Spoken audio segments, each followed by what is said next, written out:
Eh, Bismillahirrahmanirrahim. Assalamualaikum warahmatullahi wabarakatuh.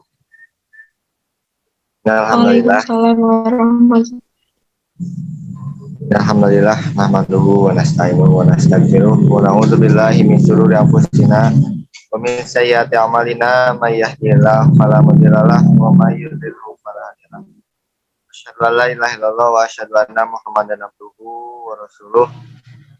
Alladzi la nabiyya wa la rasula ba'da ma ba'du. Pertama-tama dan yang paling utama, mari kita panjatkan puji beserta syukur kita kehadirat Allah Subhanahu wa taala yang mana telah memberikan kita beribu-ribu kenikmatan, di antaranya nikmat iman, nikmat Islam, nikmat kesempatan, sehingga kita masih bisa bermuajahah di Zoom pada kali ini.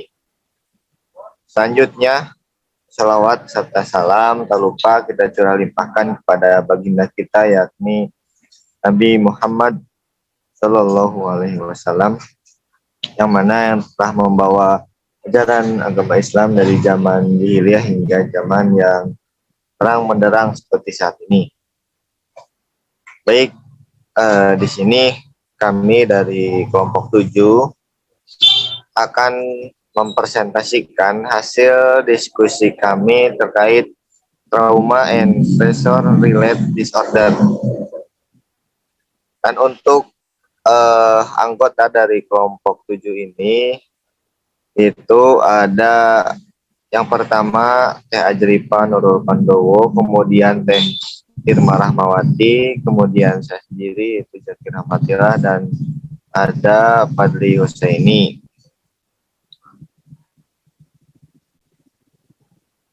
Untuk mengefektifkan waktu, mari kita simak dan perhatikan terkait materi yang akan kita sampaikan pada kesempatan kali ini. Untuk materi yang pertama yaitu trauma dan gangguan terkait stres adalah sekelompok masalah emosional dan perilaku yang mungkin timbul dari pengalaman traumatis dan stres masa kanak-kanak. Pengalaman traumatis dan stres ini dapat mencakup paparan kekerasan atau rasa sakit fisik atau emosional, termasuk pelecehan, pengabaian atau konflik keluarga, mengamati orang tua yang diperlakukan dengan kekerasan. Misalnya dapat menjadi pengalaman traumatis seperti halnya menjadi korban kekerasan atau pelecehan. Nah, stresor seperti perpisahan orang tua atau perceraian, atau bahkan stresor yang lebih parah seperti pengabaian emosional atau fisik dewasa yang dapat menyebabkan masalah ketika berkepanjangan atau tidak ditangani oleh orang dewasa yang peduli. Bahkan perpindahan atau kelahiran saudara kandung dapat menjadi stresor yang dapat menyebabkan kesulitan yang signifikan bagi beberapa orang anak.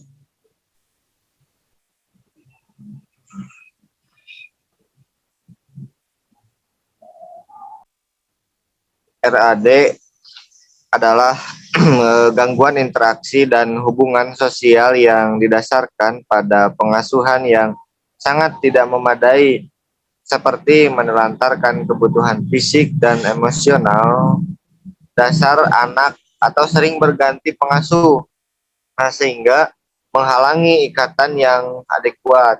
Dalam diagnostik dan statistik manual 4TR, DSM 4TR pada tahun 2000.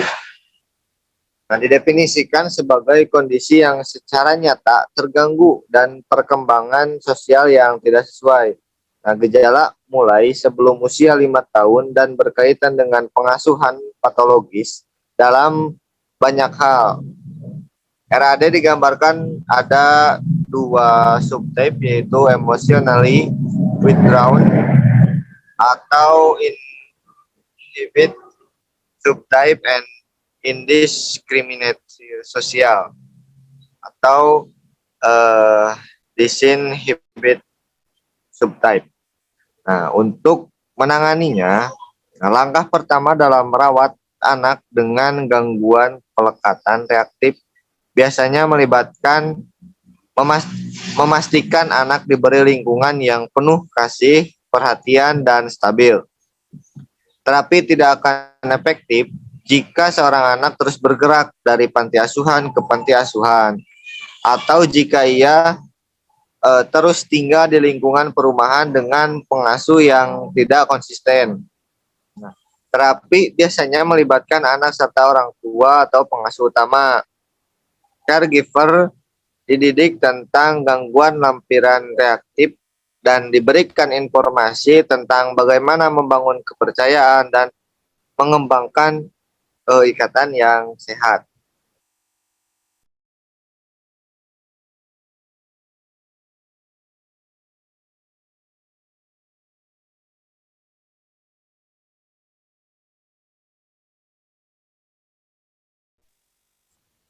Nih,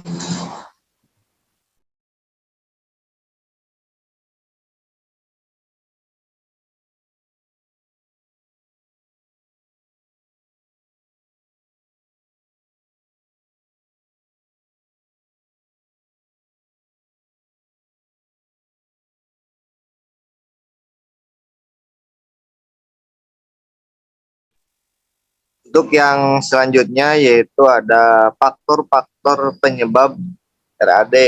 Nah, gangguan keterikatan reaktif dapat terjadi ketika anak-anak tidak diberikan perawatan yang tepat oleh pengasuh yang stabil dan konsisten.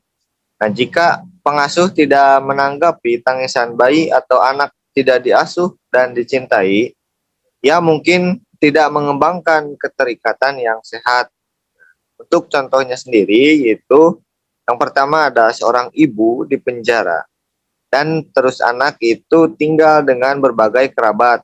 Ketika dia berada di penjara dan bayinya tidak pernah di rumah yang sama cukup lama untuk membentuk ikatan yang kuat dengan orang dewasa. Nah, yang kedua, itu ada seorang ibu mengalami depresi. Nah, akibatnya dia berjuang untuk merawat anaknya. Dia tidak dia tidak tanggap ketika dia menangis dan dia tidak menunjukkan kasih sayang padanya. Dan yang ketiga, seorang anak dikeluarkan dari orang tua kandungnya dan ditempatkan di panti asuhan. Dia tinggal di beberapa panti asuhan yang berbeda selama setahun dan tidak membentuk hubungan yang aman dengan pengasuh manapun. Untuk yang keempat, yaitu dua orang tua memiliki masalah penyalahgunaan zat yang serius. Di bawah pengaruh obat-obatan dan alkohol, mereka tidak dapat memberikan perawatan yang memadai kepada anak mereka. Kemudian yang kelima, ada bayi ditempatkan di panti asuhan. Ada banyak pengasuh yang berbeda, tetapi bayinya jarang dipegang atau dihibur ketika dia menangis.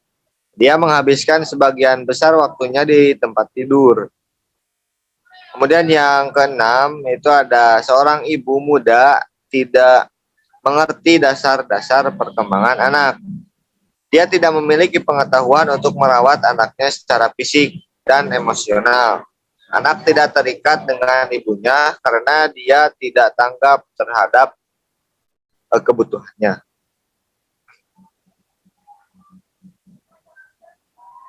Itu ada beberapa faktor terkait RAD tadi. Kemudian yang selanjutnya ada gejala reaktif attachment disorder.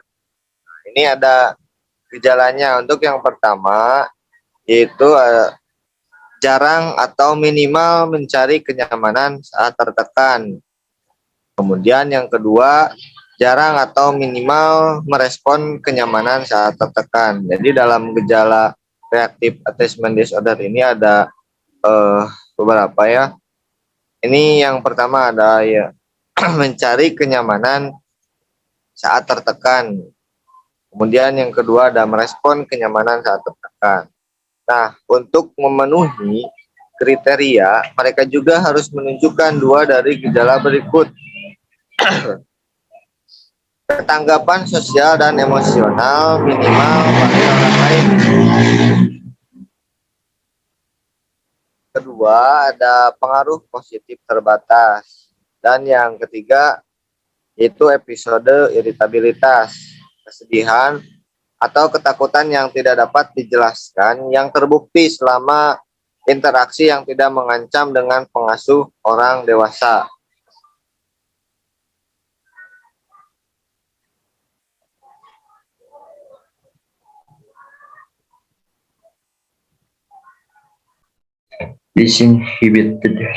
Inhibited social engagement disorder (DCED). DCED adalah satu dari dua gangguan keterikatan masa kekanak-kanakan yang berkembang ketika anak berkekurangan pengasuh dan kasih sayang yang tepat dari orang tua karena alasan-alasan tertentu. Demikian dilansir dari Psikologi Today. Disinhibited Social Engagement Disorder (DCED) juga sering disebut dengan gangguan pelibatan sosial tanpa hambatan. Akibat dari kekurangannya perhatian orang tua, anak merasa tidak punya ketertarikan terhadap orang tua dan merasa nyaman dengan orang lain. Anak dengan DCED harus mendapatkan perhatian intensif dari pengasuh yang konsisten dan stabil. Setelah perawatan yang konsisten yang dijalankan, terapi dapat memulai membantu memperkuat ikatan antara anak dengan pengasuh utamanya, yaitu orang tua.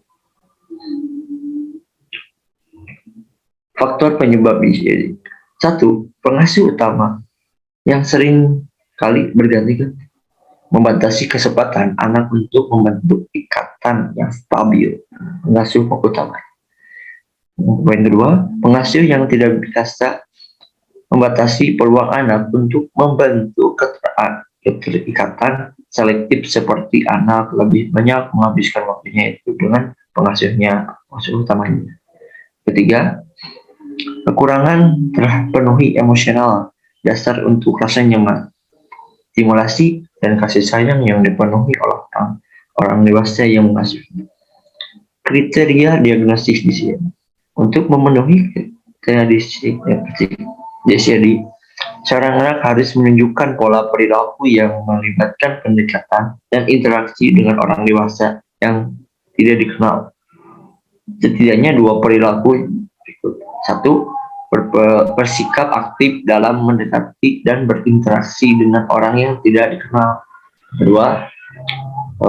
Perilaku verbal atau fisik yang terlalu akrab, tidak konsisten dengan batasan sosial yang disetujui secara budaya yang sesuai. Poin ketiga, cenderung abai dan tidak mencari pengasuh atau orang tua setelah berpetualang sendiri, bahkan di tempat yang tidak dikenal sebelumnya. Dan keempat, mau pergi dengan orang dewasa yang tidak dikenal tanpa ragu.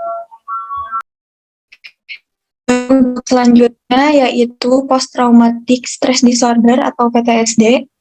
PTSD ini adalah sebuah trauma psikis akibat kejutan emosional yang memiliki efek jangka panjang. Nah, ini terjadi ketika seseorang mengalami suatu peristiwa luar biasa, sementara dia sendiri tidak berdaya dan tidak mampu menggunakan mekanisme pertahanan diri di dalam menghadapi bahaya yang mengancamnya.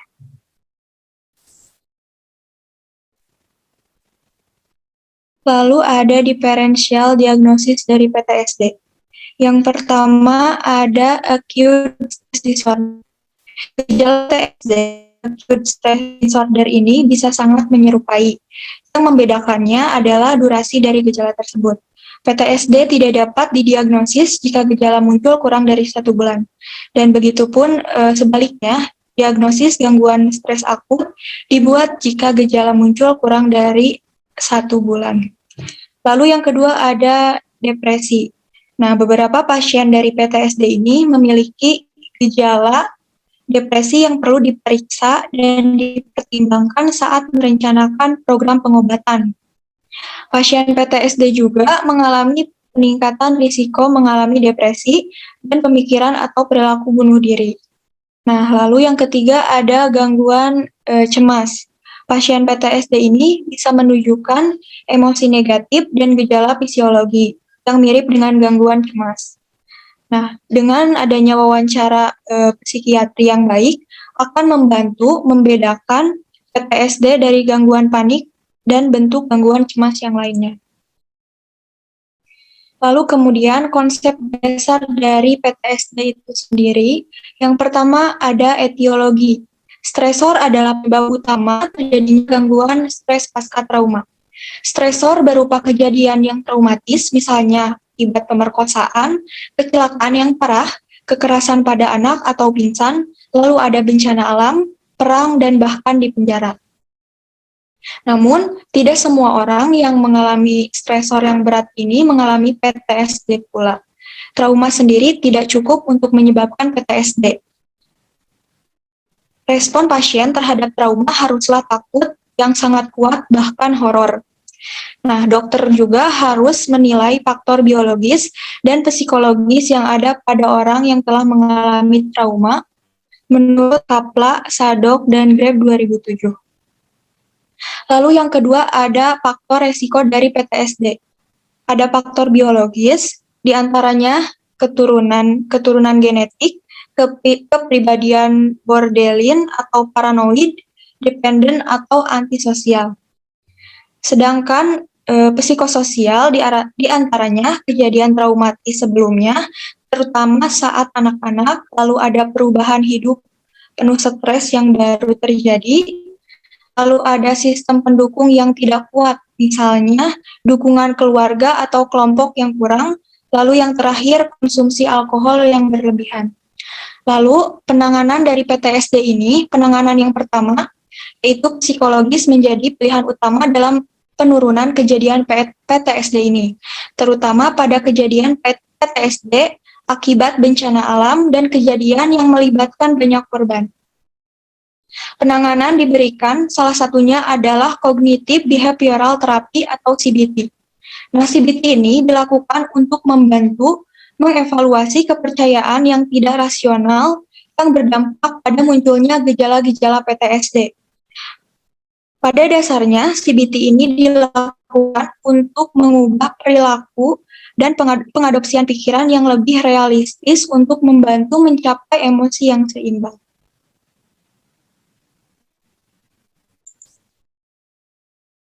Lalu, faktor menyebabkan PTSD. Menurut Siraldi dalam Nanda 2009 nomor 6, ada 3 faktor utama yang menjadi penyebab gangguan stres pasca trauma. Yang pertama itu kesengajaan manusia, seperti pertempuran, pelecehan, penyiksaan, sandra, terorisme, pemboman, penyaksian kejahatan, serangan, penyaksian ketakutan orang tua, bunuh diri, ancaman, kematian, kerusakan anggota tubuh. Lalu yang kedua, ketidakjadian manusia seperti alat beret jatuh, kebakaran, ledakan kendaraan, kapal karam, bencana nuklir, runtuhnya bangunan. Lalu yang ketiga ada perbuatan alam atau bencana alam seperti angin topan, tornado, banjir bandang, gempa bumi, longsoran salju, tanah longsor, dan tsunami. Oke, yang selanjutnya ada jenis-jenis dan kriteria diagnosis dari PTSD. Kriteria PTSD dalam DSM-5 terdapat beberapa kriteria yang menjadi penilaian untuk diagnosis PTSD. Nah, untuk dewasa, remaja, dan anak di atas 6 tahun. Kriterianya yaitu, pertama ada kriteria A atau stresor. Jadi dalam kriteria A itu ada merasakan langsung kejadian tersebut, kemudian menyaksikan sendiri sesuatu yang buruk terjadi pada orang lain, lalu mendengar cerita detail langsung dari saudara atau teman dekat yang mengalami kejadian traumatis tersebut. Dan terakhir ada orang terpapar langsung detail kejadian berulang kali.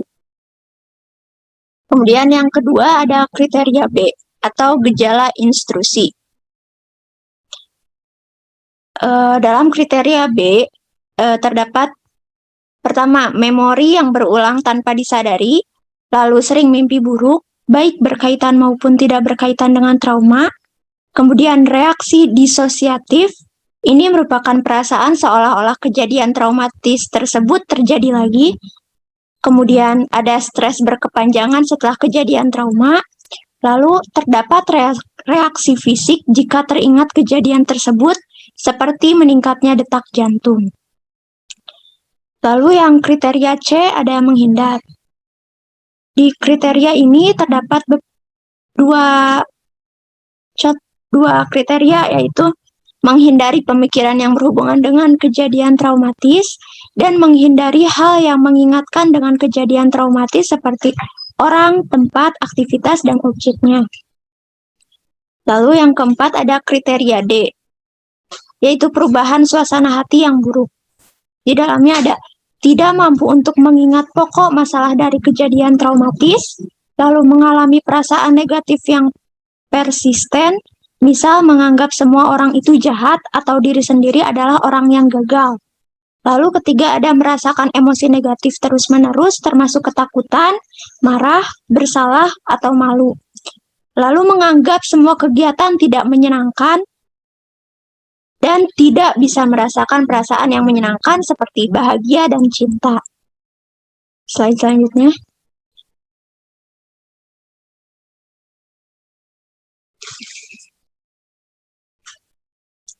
Kemudian di kriteria E, ada perubahan gairah dan reaktivitas. Di dalamnya itu ada perilaku agresif, perilaku menyiksa diri, kemudian merasa selalu dalam bahaya, lalu kesulitan berkonsentrasi, dan gangguan tidur. Kemudian ada kriteria F, yaitu durasinya. Dalam kriteria F ini mengalami gejala kriteria B, C, dan E lebih dari 1 bulan. Kemudian ada kriteria G, yaitu signifikan fungsional. Gejala mempengaruhi hidup, seperti pekerjaan dan kehidupan sosial. Selanjutnya kriteria H atau eksklusi, gangguan bukan disebabkan konsumsi obat-obatan atau penyakit lain. Nah, untuk menilai seseorang itu termasuk PTSD atau bukannya, jadi harus memenuhi kriteria berikut ini kalau mau disebut PTSD. Kalau seseorang disebut PTSD, yang pertama memenuhi semua kriteria A, kemudian 1 gejala atau lebih kriteria B, 1 gejala atau lebih kriteria C, 2 gejala atau lebih kriteria D dan E, lalu kriteria F, G, dan H. Slide selanjutnya.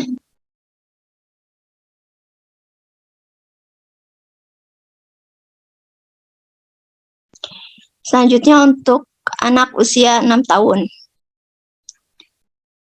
Pada anak-anak berusia 6 tahun ke bawah, paparan terhadap kematian aktual atau ancaman kematian, cedera serius, atau kekerasan seksual dalam 1 atau lebih cara berikut. Pertama, mengalami peristiwa traumatis secara langsung, kemudian menyaksikan secara langsung peristiwa yang terjadi pada orang lain, terutama pengasuh utama. Lalu yang ketiga ada belajar bahwa peristiwa traumatis terjadi pada orang tua atau figur pengasuh. Kemudian yang selanjutnya adanya 1 atau lebih dari gejala intrusi berikut yang terkait dengan peristiwa traumatis dimulai setelah peristiwa traumatis itu terjadi. Yang pertama, ingatan menyedihkan yang berulang, tidak sengaja dan mengganggu dari peristiwa traumatis. Kemudian kedua, mimpi menyedihkan yang berulang di mana isi dan atau pengaruh mimpi tersebut terkait dengan peristiwa traumatis.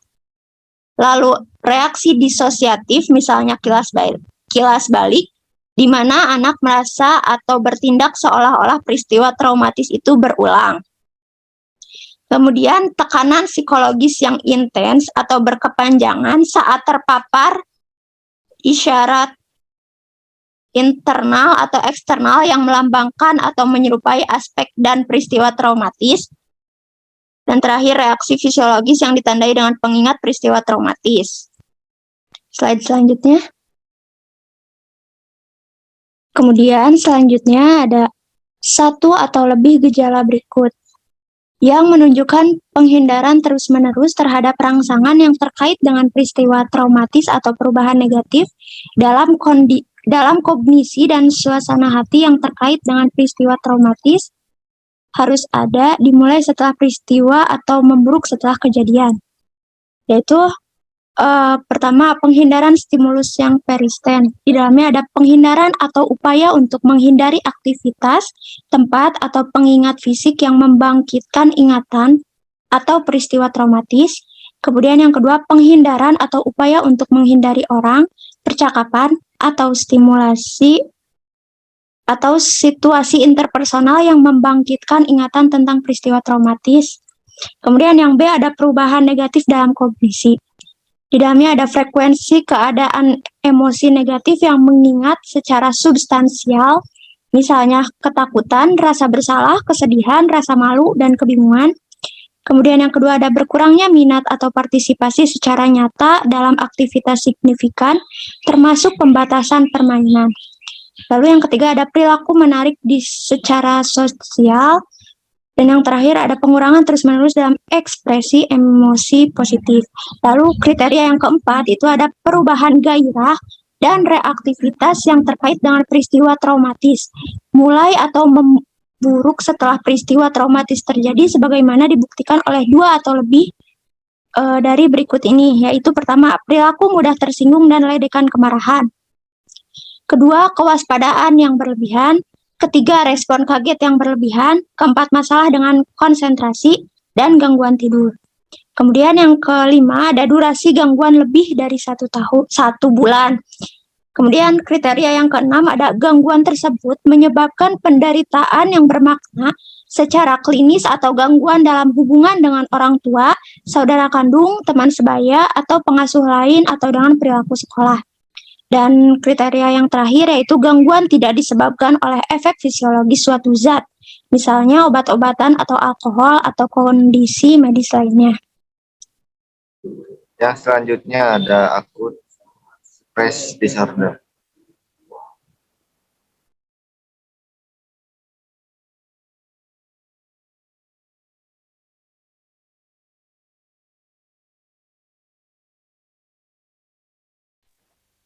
Diferensiasi diagnosis. Konselor yang bekerja dengan konseli yang telah mengalami cedera otak dalam konteks peristiwa traumatis perlu memastikan gejala tidak lebih baik dijelaskan oleh diagnosis gangguan neurokognitif disebabkan cedera otak traumatis. Serangan panik tidak jarang terjadi pada konseli yang datang dengan stres akut. Jika serangan ini tidak terduga dan ada kecemasan yang cukup besar tentang serangan di masa depan, maka konselor akan ingin mempertimbangkan apakah diagnosis gangguan panik lebih baik untuk profil gejala konseli.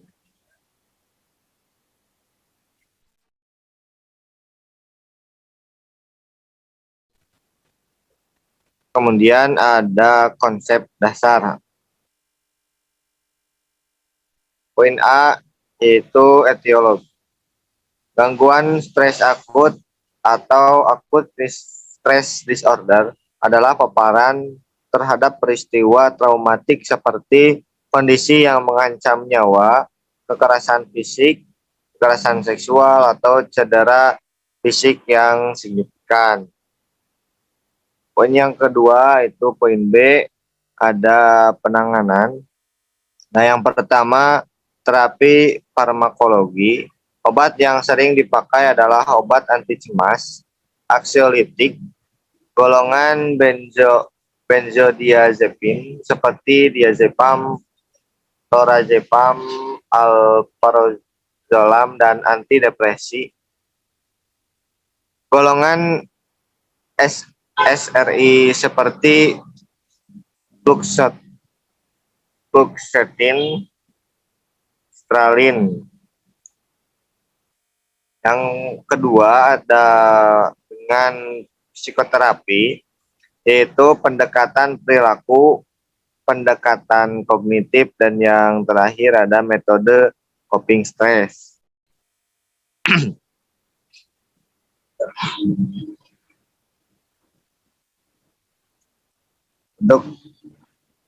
Untuk yang selanjutnya ada kriteria diagnostik reaksi stres akut menurut DSM-6-TR. Yang A adalah seorang telah terpapar dengan peristiwa traumatis yang disertai dengan dua hal sebagai berikut. Yang pertama, orang menyaksikan atau dihadapkan dengan satu peristiwa atau kejadian yang menyebabkan ancaman kematian atau cedera serius atau ancaman terhadap integritas fisik pada diri sendiri atau orang lain. Kedua, ada respon seorang yang terlibat dengan rasa takut hebat, tidak berdaya, atau horor. Poin B, baik saat mengalami atau setelah mengalami peristiwa menyedihkan, individu memiliki 3 atau lebih gejala disosiatif sebagai berikut. Yang pertama ada rasa subjektif dari mati rasa, detachment, atau tidak adanya respon emosional, penurunan kesadaran lingkungannya, derealization. Yang selanjutnya ada depersonalisasi. Yang selanjutnya ada amnesia disosiatif, yaitu ketidakmampuan untuk mengingat aspek penting dari trauma. Poin C, yaitu ada peristiwa traumatik yang terus-menerus dialami kembali dalam setidaknya satu dari hal berikut. Ada gambar berulang, kemudian pengalaman, mimpi, ilusi, episode kilas balik, atau rasa mengenang pengalaman. Atau juga tekanan pada paparan pengingat peristiwa traumatik.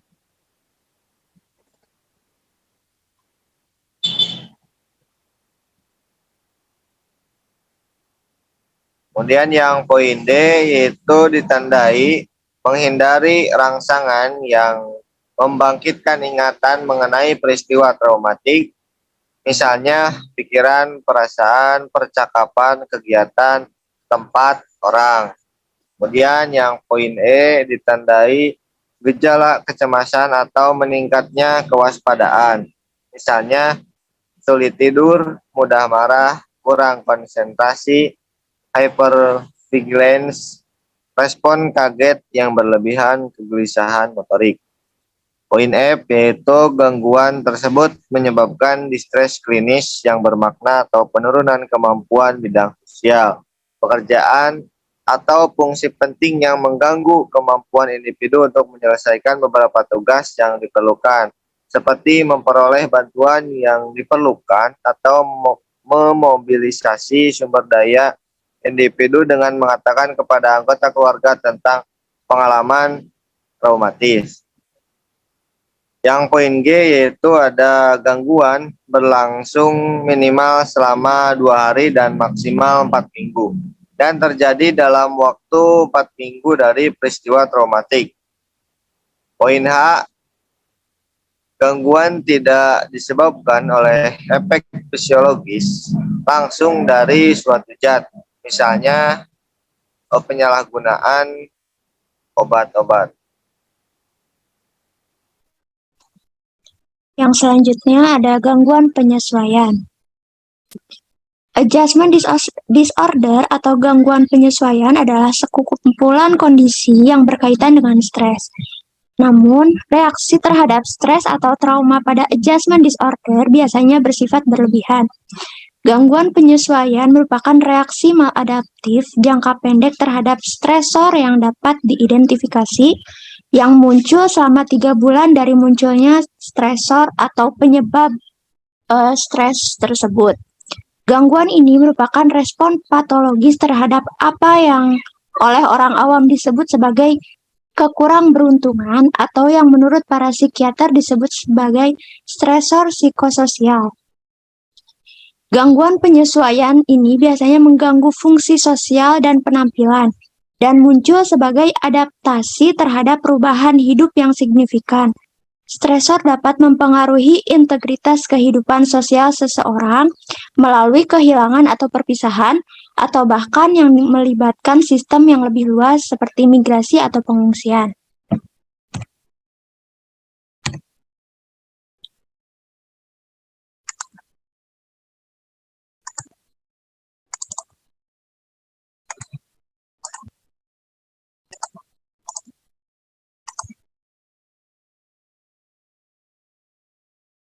Selanjutnya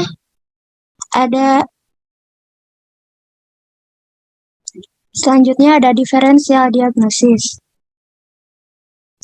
Gangguan penyesuaian dapat dibedakan dari gangguan stres akut atau PTSD karena stresor tidak selalu mencakup paparan kematian aktual atau terancam, cedera serius, atau kekerasan seksual. Konselor juga perlu mempertimbangkan MDD, gangguan kepribadian, atau penyakit mental atau kondisi medis lainnya yang mengurangi kemampuan konseli untuk mengatasi stresor kehidupan. Jika konseli memenuhi kriteria untuk gangguan mental yang lebih parah, bahkan dalam menghadapi stresor yang diketahui, konselor harus mendiagnosis gangguan yang lebih parah. Konselor juga harus mempertimbangkan apakah profil gejala merupakan reaksi normatif terhadap peristiwa yang tidak menguntungkan. Jika reaksi konseli normatif dan diharapkan, gangguan penyesuaian tidak harus didiagnosis. Selanjutnya ada konsep dasar dari gangguan penyesuaian, yaitu etiologinya. Gangguan penyesuaian diperkirakan tidak akan terjadi tanpa adanya stresor. Walaupun adanya stresor merupakan komponen esensial dari gangguan penyesuaian, namun stres adalah salah satu dari banyak faktor yang menentukan berkembangnya, jenis dan luasnya psikopatologi. Hingga sekarang, etiologi belum pasti dan dapat dibagi atas beberapa faktor. Yang pertama ada genetik, yaitu temperamen yang tinggi, ansietas cenderung lebih bereaksi terhadap suatu peristiwa stres dan kemudian mengalami gangguan penyesuaian. Ada penelitian menyatakan bahwa berbagai peristiwa kehidupan dan stresor ada korelasi pada anak kembar. Kemudian yang kedua ada biologi. Kerentanan yang besar dengan riwayat penyakit medis yang serius atau disabilitas. Yang ketiga ada psikososial.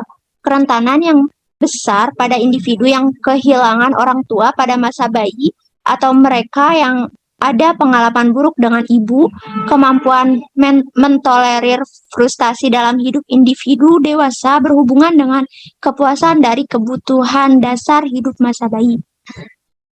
Kemudian penanganannya yaitu gangguan penyesuaian dapat sembuh tanpa intervensi medis. Penanganannya biasanya suportif, membantu pasien untuk mengekspresikan perasaannya dan menyelesaikan masalah mereka. Ada kalanya pengobatan antidepresan atau anti cemas bisa digunakan atau dengan menggunakan terapi bicara. Nah, selain itu juga bisa dengan cara pertama mendapatkan dukungan emosional, kedua kembali beraktivitas seperti biasa, kemudian memahami mengapa stresor dapat memberikan efek mental sedemikian rupa, dan mengajarkan pasien kemampuan manajemen stres serta menghadapi stresor. Kemudian ada faktor penyebabnya. Ada beberapa kemungkinan penyebab gangguan penyesuaian. Penyebab gangguan ini biasanya berkaitan dengan kejadian yang memicu stres dan menimbulkan masalah pada kehidupan, pekerjaan, sosial, atau rumah. Kejadian tersebut bisa bersifat positif atau negatif. Contohnya, pertama, kematian anggota keluarga atau teman, kemudian masalah hubungan seperti putus cinta atau perceraian, lalu menikah dan baru mempunyai anak, kemudian mengidap kondisi medis yang serius, selanjutnya masalah di sekolah, lalu kesulitan finansial, Lalu masalah pekerjaan, misal dipecat atau tidak berhasil mencapai target, kemudian hidup di lingkungan dengan kriminalitas yang tinggi, lalu pensiun, dan mengalami tragedi atau bencana yang tidak terduga. Kemudian ada juga beberapa faktor yang mempengaruhi kemungkinan mengalami gangguan ini, seperti misal pertama, kepribadian, kemudian kedua karena pengelolaan emosi, ketiga karena kesehatan tubuh, keempat pengalaman hidup, kelima karena riwayat keluarga.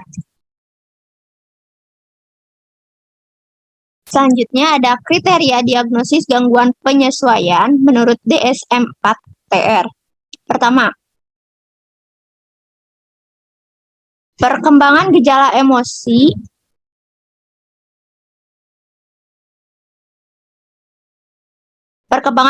emosi maupun perilaku yang muncul sebagai respon terhadap stresor yang dapat diidentifikasi terjadi dalam atau tidak lebih dari 3 bulan setelah onset dari stresor atau pemicu stres tersebut.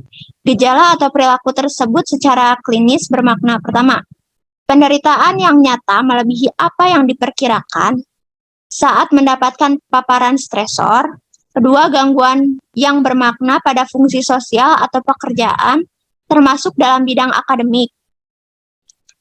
Kemudian selanjutnya ada gangguan yang berhubungan dengan stres tidak memenuhi kriteria untuk kelainan eksis 1 secara spesifik dan bukan merupakan ekserbasi dari kelainan eksis 1 atau 2 yang ada sebelumnya. Penjelasan mengenai eksis yaitu individu itu dinilai pada 5 dimensi eksis, di mana eksis pertama itu gangguan klinis. Kondisi lain yang menjadi fokus perhatian klinis. Nah, eksis 2-nya itu gangguan kepribadian retardasi mental, eksis 3 kondisi medis umum, eksis 4 masalah-masalah psikososial dan lingkungan, dan eksis 5-nya penilaian fungsi secara global. Nah, kemudian yang selanjutnya ada kriteria gangguan penyesuaian yaitu gejalanya yang muncul tidak mencerminkan kehilangan. Dan yang terakhir, jika stresor telah berhenti, gejala tidak muncul lagi untuk tambahan 6 bulan ke depan. Nah, jika dari kriteria di atas itu ada yang kalau akut, jika gangguan itu terjadi selama kurang dari 6 bulan. Nah, kalau kronik, jika gangguan terjadi selama 6 bulan atau lebih lama, adjustment disorder dikode berdasarkan pada subtipe yang dipilih berdasarkan gejala yang predominan. Stresor yang spesifik dapat ditentukan dalam eksis 4.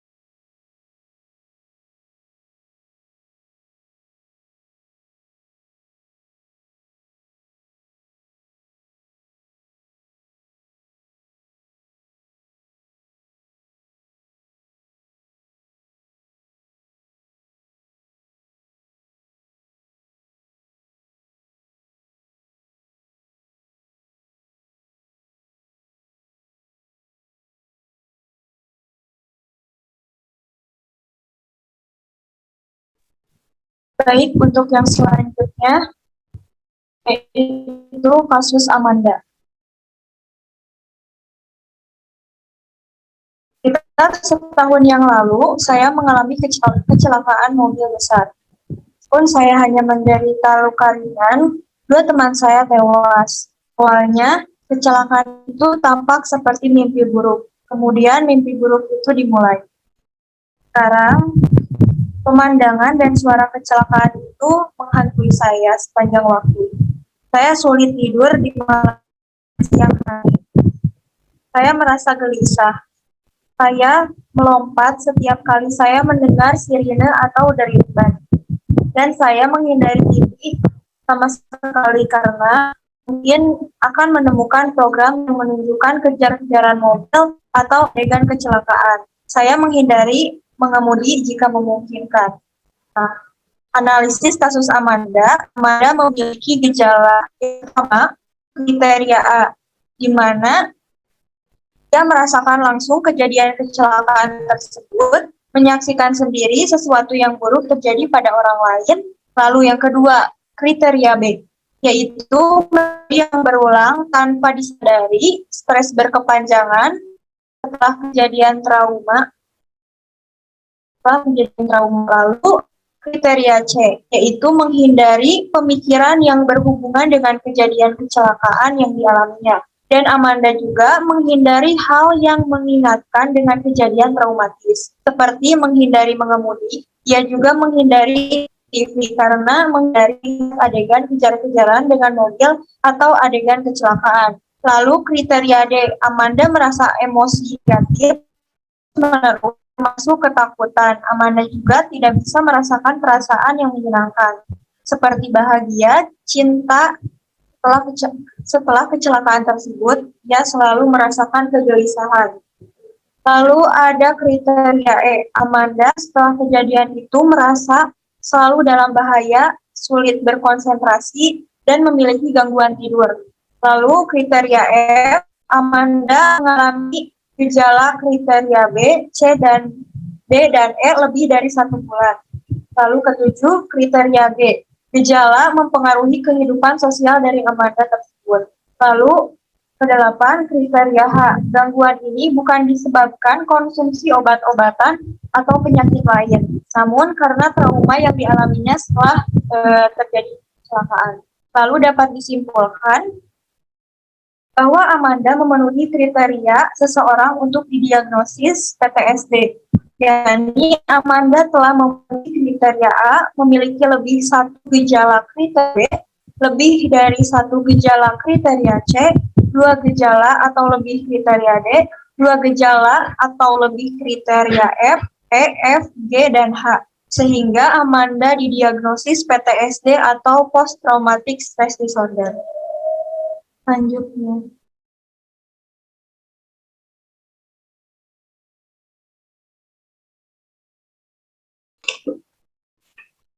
Rancangan proses penanganan. Proses penanganan Amanda menggunakan CBT. 1. Assessment dan diagnosa. Di poin tersebut ada diperoleh data yang mengenai karakteristik sindrom traumanya dan harus mengikuti instrumen pengungkapan sindrom trauma. Poin kedua, pendekatan kognitif. Layanan yang diberikan melalui konseling dan bimbingan klasikal. Lalu, konseling memahami kesalahan yang terjadi pada aspek kognitif pengalaman traumanya, serta balasan merubah kesalahan pada aspek kognitif melalui pemahaman. Lalu, konseling telah memiliki keterampilan mengatasi sindrom trauma, membangkitkan daya imajinasi, dapat meningkatkan konsentrasinya, serta merasa lebih tenang. Poin ketiganya, formulasi status.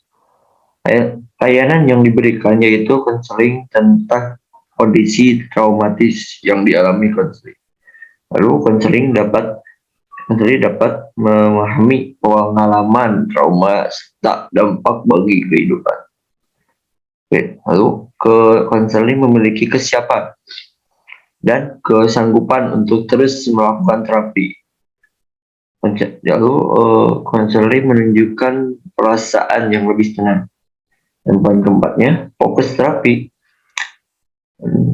Terapi ini adalah layanan yang diberikan melalui teknik trauma, analisis fungsional, dan konseling.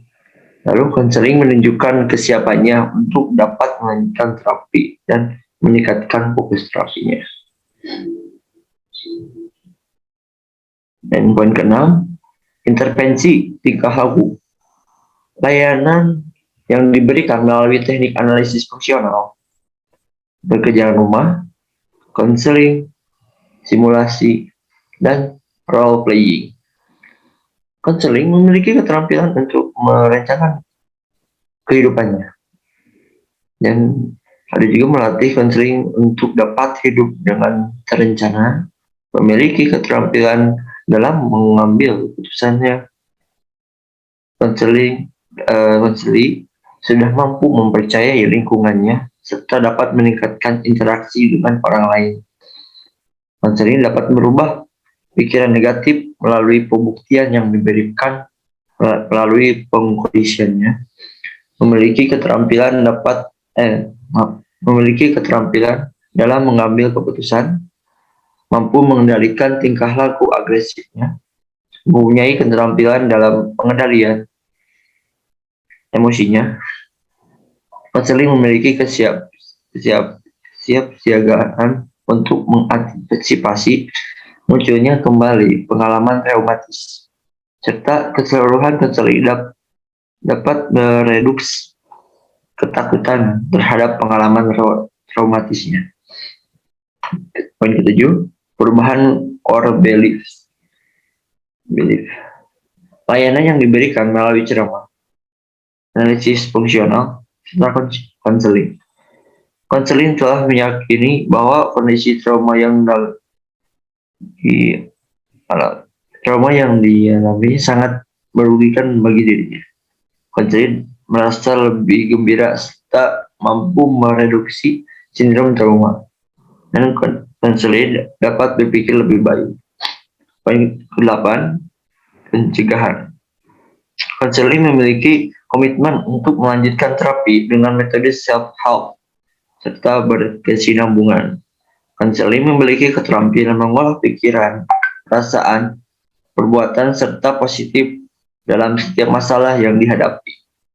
Konseling sudah mampu mereduksi traumanya, memiliki keterangan dalam menjalani kehidupan berikutnya.